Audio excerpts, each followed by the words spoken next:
Kerap membagikan konten-konten inspiratifnya di sosial media, siapa sangka Halimah pernah mengalami jatuh bangun dalam perjalanannya menjadi seorang ibu. Namun dari situlah ia menemukan cara untuk bangkit dan memberdayai banyak orang tua saat ini dalam menerapkan pola asuh yang positif. Let's connect with her story, Halimah. Hai Mbak Halimah. Halo Mbak Cia. Apa kabarnya nih? Baik, alhamdulillah. Alhamdulillah, terima kasih ya udah main-main connect with her. Senang banget. Aku juga seneng banget Mbak Halimah. Aku sempat lihat beberapa episode Connect dan itu relate banget sama cerita-cerita hidup aku sebagai perempuan. Bener ya, jadi kita memang mengumpulkan nih point of view perempuan di bidangnya, di struggle-nya, di apa yang dia percaya dia mampu. Dan aku senang banget ketemu Mbak Halimah karena bisa sekalian konsultasi. Karena aku lihat Mbak Halimah sering banget membagikan konten-konten tentang gentle parenting, tentang toxic parenting, tentang gimana kita sebagai orang yang berkesadaran dalam mengasuh anak kita. Jadi ini penting banget untuk Connect People juga cari tahu bersama-sama. Dan untuk pertanyaan pertama Mbak Halimah, membuka perbincangan kita nih di siang hari ini ya. Aku penasaran sebenarnya boleh nggak sih kita luruskan dulu nih ya sebelum kita go deeper. Diluruskan dulu gentle parenting itu sebenarnya apa sih? Baik, bener banget Mbak Ciang. Banyak orang yang ngerasa bahwa gentle parenting adalah parenting yang semua kemauan anak diikutin. Gitu ya. Kemarin beli mainan, hari ini beli mainan lagi. Boleh. Karena kan nggak boleh menyakiti hati anak katanya. Padahal gentle parenting salah satu fondasinya adalah boundaries. Memberi batasan yang sehat. Karena banyak dari kita sekarang nih dibesarkan tanpa boundaries yang sehat. Udah capek, udah badannya udah nggak karuan, tapi aku harus bisa menyelesaikan tugasku, aku harus bisa dapat jabatan, dapat promosi, dipaksakan bekerja sampai akhirnya kita sakit. Itu kan artinya kita nggak punya boundaries. Jadi gentle parenting itu adalah boundaries. Boundariesnya adalah batasan tentang berhubungan dengan orang lain. Misalnya kalau kita bertamu, ada boundaries yang nggak boleh kita break gitu ya. Dengan diri sendiri. Ketika orang lain nih, kita udah capek, teman masih ngajak nongkrong, boundaries kita adalah saying no, aku nggak bisa gitu ya. Jadi sebenarnya gentle parenting itu adalah nggak semua kemauan anak diikutin, tapi juga menetapkan kepada anak bahwa ada boundaries di dunia ini yang harus kita hargai. Wah, people pleaser nih tadi cukup terketuk hatinya ya. Selalu tidak bisa bilang tidak kepada orang lain. Apalagi aduh di tengah era yang makin maju ya Mbak Halimah ya, percepatan informasi, bagaimana perilaku orang juga mudah sekali berubah. Dan tekanan sosial, tekanan pekerjaan, tekanan hidup ngebuat kita tuh sulit ya menetapkan boundaries yang sehat, bukan cuma ke orang lain tapi itu dia ke diri kita sendiri. Nah sebenarnya Mbak, kalau kita balik lagi ke parenting, kenapa sih gentle parenting ini penting untuk kita terapkan ke anak-anak kita? Oke, karena waktu orang tua kita dulu, zaman orang tua kita dulu, konsentrasinya adalah how to survive. Bagaimana kita bisa mengumpulkan sebanyak mungkin uang supaya kita bisa bertahan hidup. Jadi mindsetnya adalah ya udah uang. Berarti kamu harus lulus kuliah tahun segini, kerja tahun segini, dan berhasil tahun segini gitu ya. Tapi sekarang kita nggak lagi mau survive, kita mau thrive. Gitu ya. Bagaimana anak-anak ini tidak hanya bekerja dengan posisi yang bagus, tapi ketika dia di posisi yang bagus, dia tahu bagaimana membagikan berkah bagi sekelilingnya. Jadi dia nggak naik sendiri, dia naiknya ngajak orang lain. Yang terjadi di generasi sebelumnya adalah gue naik kalau bisa lo jatuh. Dulu-duluan, sikut-sikutan gitu. Yes. Gentle parenting adalah mengajarkan kepada anak kita bahwa kita boleh loh naiknya bareng-bareng. Mungkin level ketinggiannya beda-beda antara satu orang dengan orang lain, tapi nggak ada yang jatuh. Kita naiknya bareng-bareng gitu. Jadi siapa yang sangka bahwa bagaimana kita di luar sana memang bermulai dari rumah.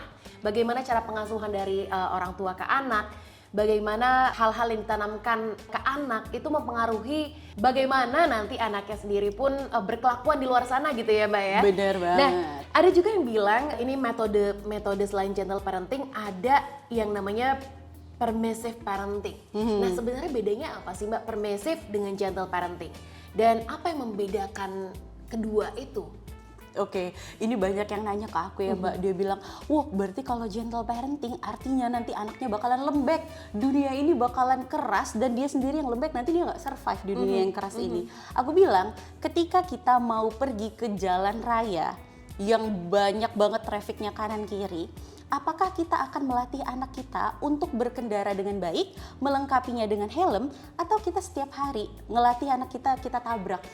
Nih latihan tabrakan supaya nanti kalau kamu ditabrak beneran di jalanan kamu nggak kaget gitu ya. Jadi permissive parenting itu justru membiarkan anak kita melakukan sesuatu padahal kita tahu ada boundariesnya. Kita bilang kayak nggak apa-apa, yang penting anak saya senang. Itu yang terjadi sekarang kalau misalnya kita lihat baru-baru ini ada kejadian gitu ya, anak seorang pejabat berlaku semena-mena sampai menyebabkan korbannya cacat permanen gitu ya. Itu permisif loh, karena sebelumnya anak ini pernah melakukan itu beberapa kali dan orang tuanya justru melindungi anaknya. Itu permisif. Bukannya memberikan punishment ya? Bukannya memberikan punishment atau bukannya memberikan anaknya pengarahan, tapi justru ditutupi kesalahannya. Maka tadi punishmentnya aku tanda kutip karena aku pengen tanya nih, sebenarnya kalau anak melakukan sesuatu yang di luar dari seharusnya atau di luar dari batasannya Mbak, boleh nggak sih kita kasih punishment itu? Dan sejauh mana nih kita bisa kasih punishment itu? Oke, kita tarik dulu kenapa seorang anak berbuat kesalahan. Anak-anak berbuat kesalahan itu dua. Pertama, mereka masih dalam fase trial dan error. Kalau baru masuk kantor, mereka ini anak magang, wajar sekali bersalah gitu ya. Dan yang kedua, dan ini yang sering terjadi, anak melakukan kesalahan untuk mendapatkan perhatian. Jadi anak kita mulai sering bolos sekolah, anak kita sering usilin adiknya, anak kita banyak bla bla bla bla nggak jelas yang bikin kita kesel. Coba deh perhatikan, jangan-jangan kita terlalu sibuk sama adiknya, makanya dia gangguin adiknya. Jangan-jangan kita nggak pernah perhatiin dan nggak pernah tanya, kamu di sekolah capek nggak? Permasalahan nggak dengan pelajaran? Guru-guru kamu baik nggak? Kamu dibully nggak? Sehingga dia nggak tahu bagaimana communicating the pain, akhirnya dia berbuat kejahatan untuk mencari perhatian. Jadi kalau aku punishment itu sebenarnya boleh tapi nggak efektif. Buat apa kita hukum? Jadi gentle parenting selalu solusinya adalah komunikasi. Gentle parenting ini memang sebuah metode pengasuhan yang kalau kita bicara soal teori rasanya oke, bisa nih gue. Tapi ketika kita masuk ke battlefieldnya, aduh prakteknya cukup menguras tenaga ya Bud ya. Tapi yang seperti tadi aku bilang ke Mbak Halimah bahwa wah orang tua zaman sekarang tuh privilege banget. Kita didukung dengan pengetahuan yang tersebar di mana-mana.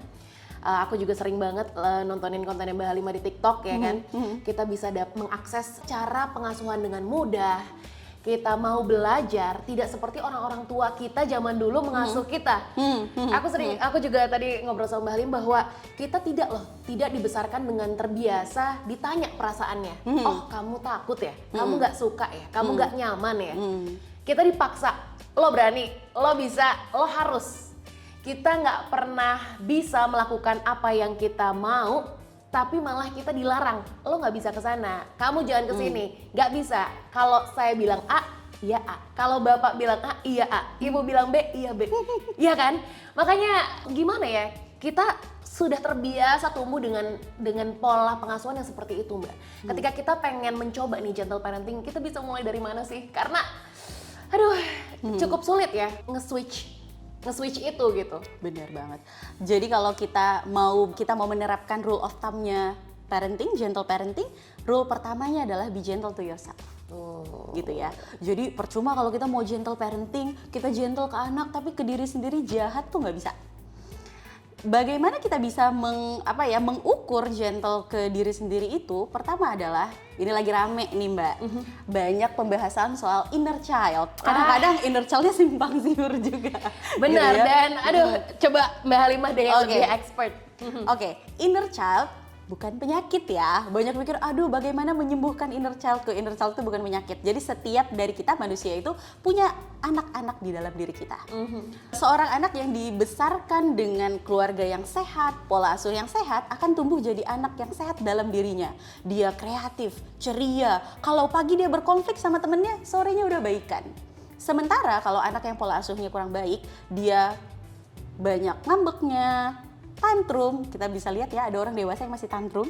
Itu karena waktu kecil tantrumnya tidak diarahkan dengan baik gitu. Jadi kita kenali bukan inner child, tapi kenali inner voice kita.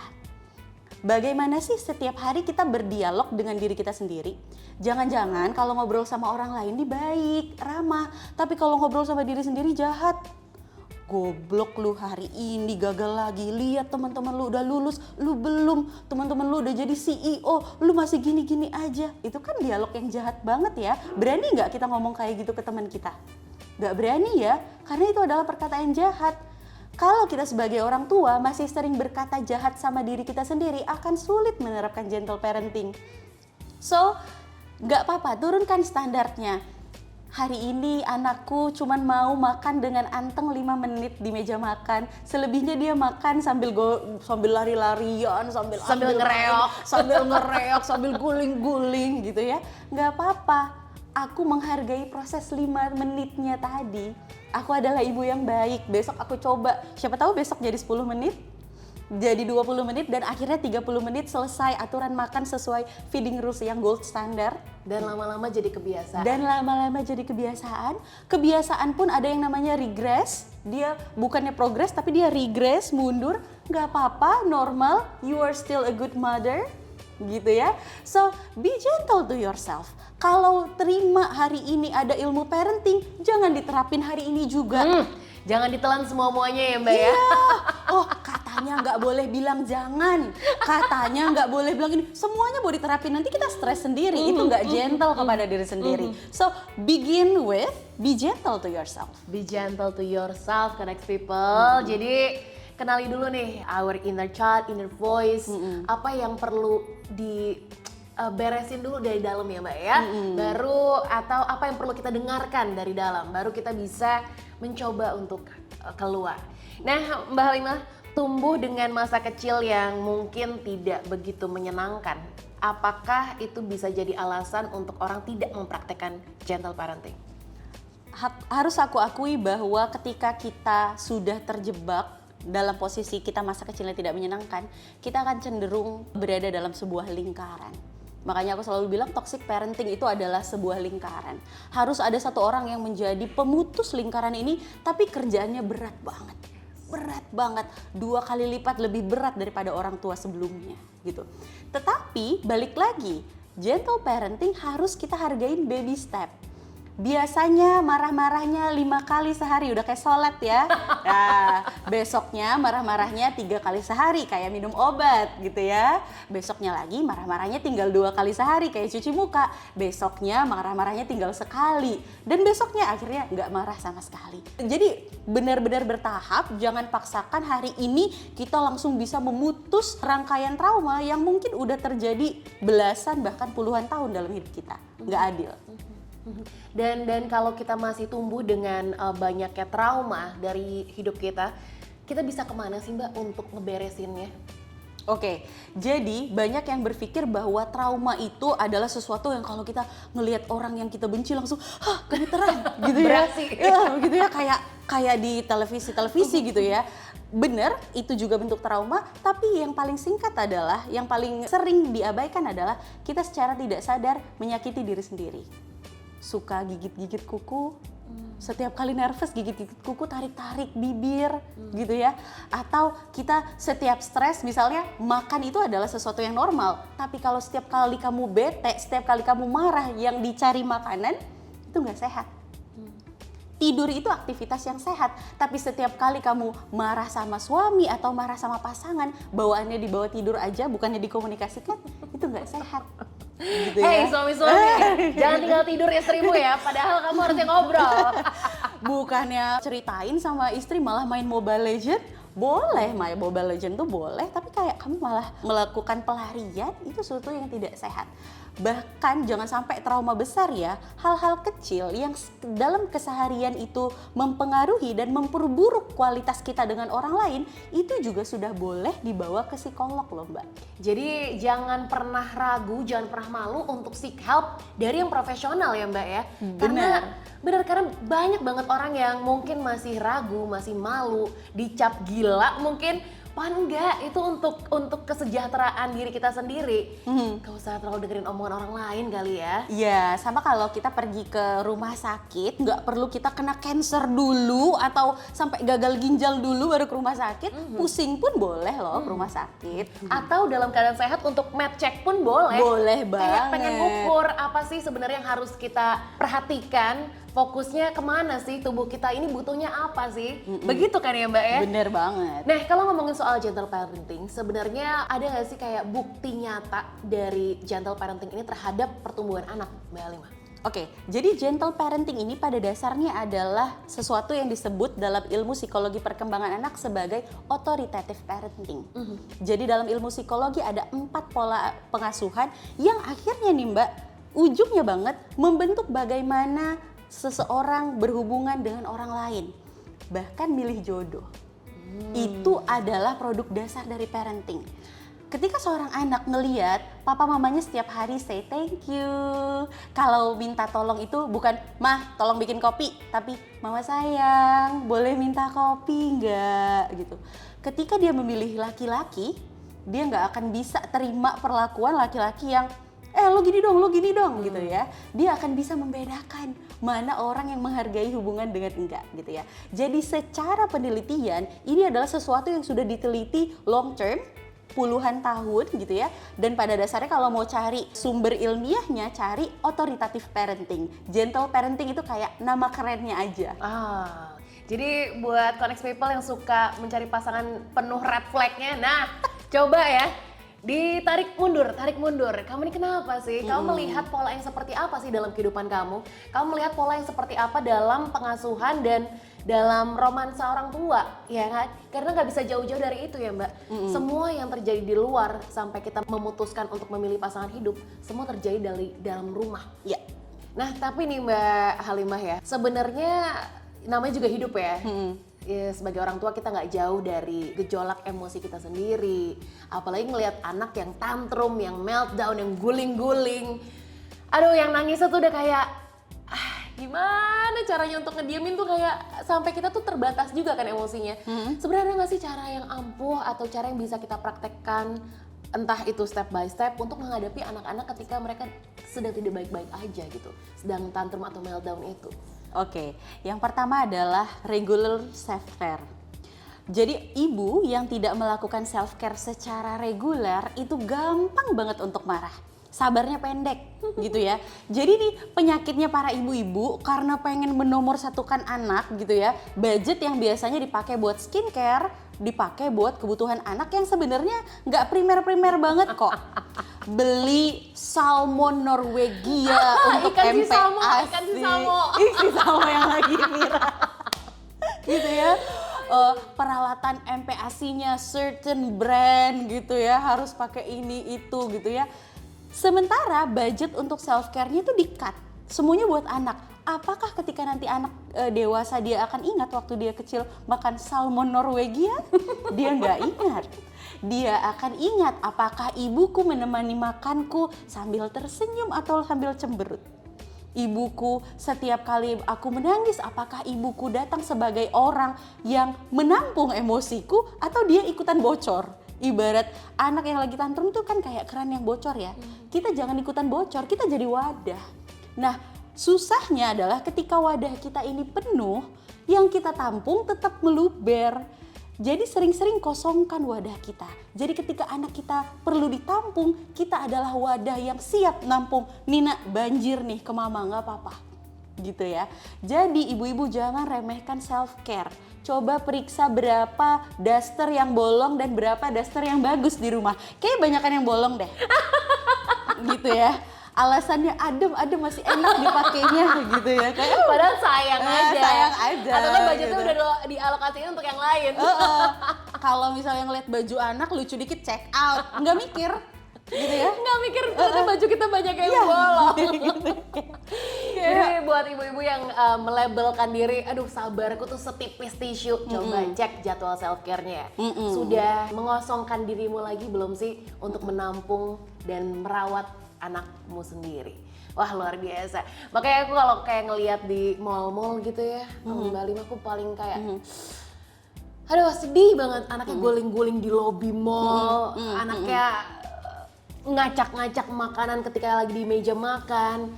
Jadi sebenarnya itu bisa kita atasi dengan meregulate feelings, yang menampung jadi wadah yang ibaratnya bahasa sekarang jadi safe space-nya ya. Bener. Untuk anak-anak. Dan itu memang diawali dari diri kita sendiri sih. Bener banget. Menyayangi diri kita sendiri, set boundaries lagi untuk diri kita sendiri. Sejauh mana sih kita bisa melangkah, dan kalau kita capek tuh apa sih solusinya? Yaitu merawat diri, menyayangi diri, dan kembali kayak nurture diri sendiri. Nah, kalau gitu Mbak Halimah, ada nggak sih pesan yang mungkin bisa dibagikan untuk orang tua baru zaman sekarang nih? Oke, para orang tua, terutama para ibu, banyak sekali ya kita nonton ilmu-ilmu parenting, podcast parenting itu udah banyak gitu ya. Jangan mau menerapkan itu semua all at once, sekali coba langsung berhasil. Proses pelajaran itu bisa dimulai dengan baby steps kok. Kamu nggak perlu jadi ibu yang sempurna. Anakmu nggak butuh ibu yang sempurna, tapi anakmu butuh ibu yang bahagia.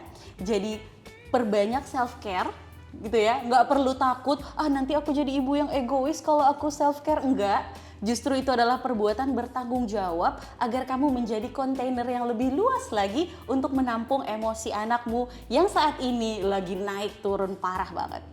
Wah, luar biasa Mbak Halimah, aku jadi reminder untuk diriku sendiri sih. Jadi buat suami-suami yang kalau pulang kerja capek-capeknya terus ngeliat muka istrinya bete. Ya, jadi kalau pulang, sebelum aku sarankan buat para suami ya, begitu pulang biasa kan langsung gendong anak ya, langsung peluk cium anak ya. Pertama peluk cium istrinya dulu. Pulang cium anak, kita yang disuruh ambil minum. Iya kan? Gitu ya. Emang kebiasaan. Jadi diubah ya? Diubah, istrinya dulu, istrinya sudah adem, oh aku tidak terlupakan, perjuanganku hari ini dilihat, baru ke anak. Wah, ini kalau kita ngomongin soal romansa nih beda lagi dan makin panjang durasinya Mbak Halimah ya. Oke, kalau gitu aku pengen ngobrol-ngobrol tentang Mbak Halimah sendiri nih.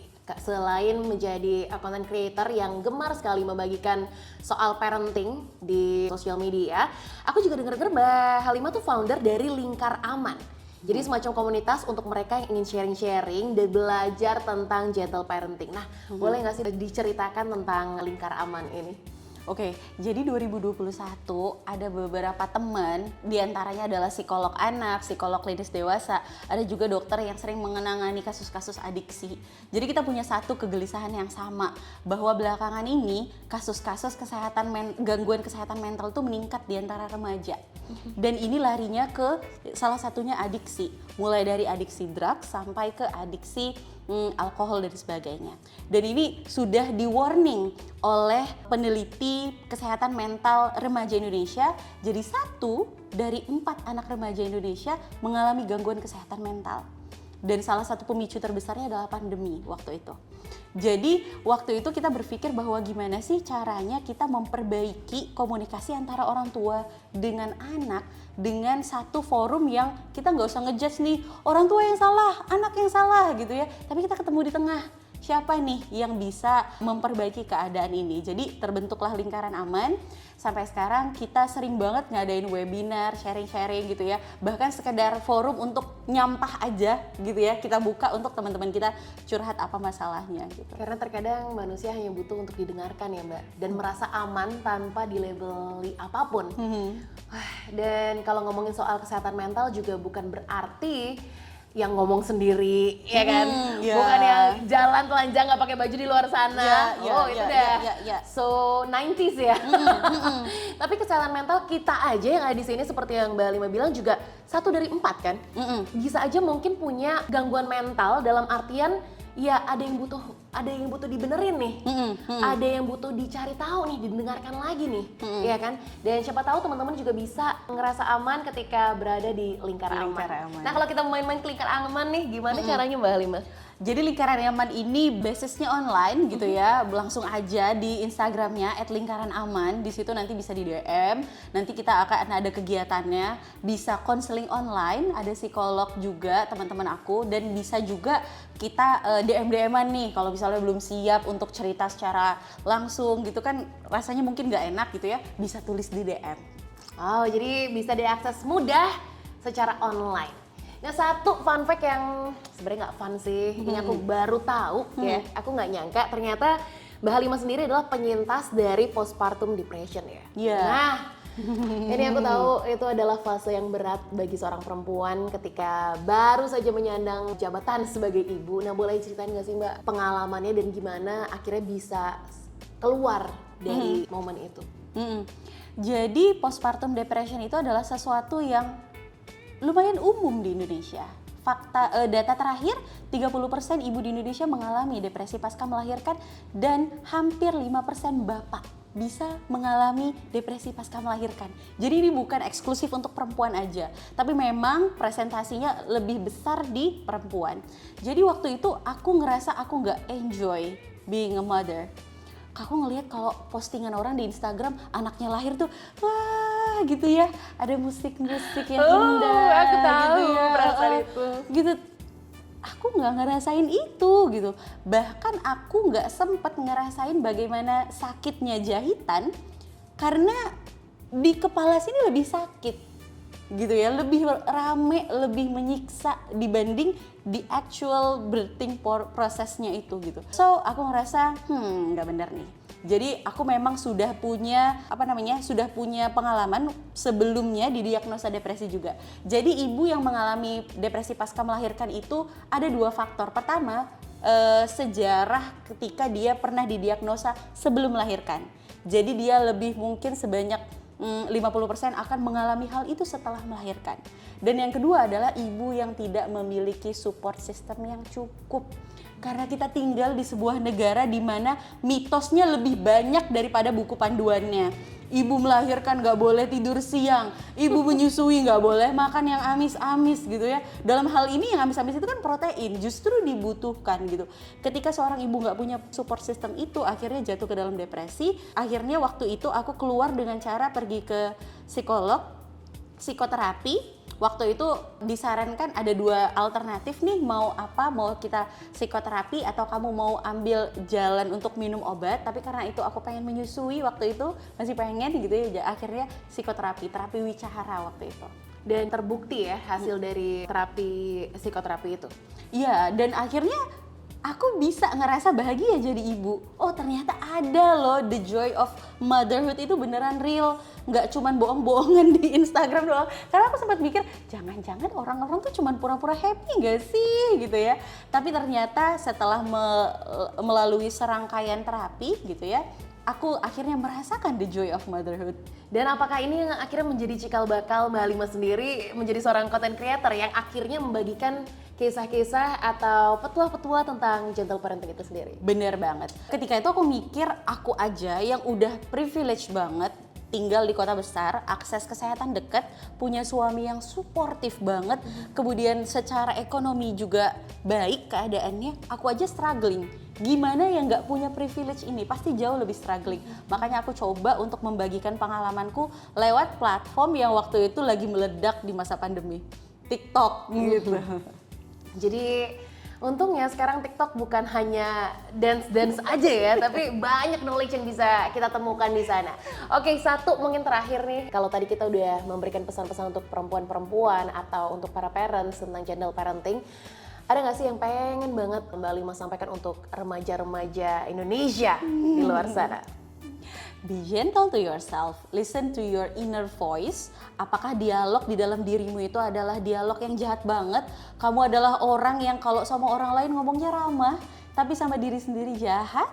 Coba dicek lagi dan mulai pelan-pelan untuk melembutkan suara dialog kepada dirimu sendiri. Hanya dengan memperbaiki inner voice di dalam ini, kita akan bisa menjadi orang yang lebih lembut lagi kepada sekitar kita. Wah, terima kasih Mbak Halimah. Terima obrolannya, bincang-bincangnya. Terima kasih hangat banyak. sekali rasanya. Kita ketemu lagi di kesempatan berikutnya ya. Thank you so much Phoenix People.